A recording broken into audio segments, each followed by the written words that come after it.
ಎಲ್ಲರಿಗೂ ನಮಸ್ಕಾರ. ನನ್ನ ಹೆಸರು ಆರಾಧ್ಯ. ನಾನು +2 C ಸೆಕ್ಷನ್ ಅಲ್ಲಿ ಓದುತ್ತಿದ್ದೇನೆ. ತುತ್ತೂರಿ ಕಾವ್ಯವನ್ನು ಹೇಳುತ್ತಿದ್ದೇನೆ. ಕವಿಯ ಹೆಸರು G.P. ರಾಜರತ್ನಂ. ಬಣ್ಣದ ತಗಡಿನ ತುತ್ತೂರಿ, ಕಾಸಿಗೆ ಕೊಂಡನು ಕಸ್ತೂರಿ.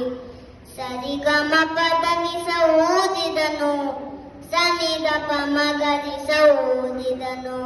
ತನಗೆ ತುತ್ತೂರಿ ಇದೆ ಅಂತ, ಬೇರಾರೆಗೂ ಅದು ಎಲ್ಲೆಂದ.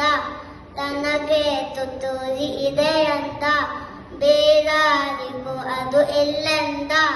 ಕಸ್ತೂರಿ ನಡೆದನು ಬೀದಿಯಲ್ಲಿ, ಜಂಬದ ಕೋಳಿಯ ರೀತಿಯಲ್ಲಿ.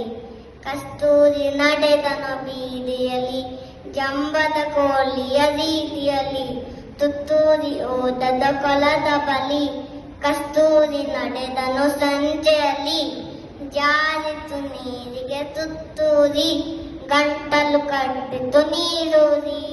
ಸರಿಗಮ ಊದಲು ನೋಡಿದನು, ಗಗ ಗಗ ಸದ್ದನು ಮಾಡಿದನು.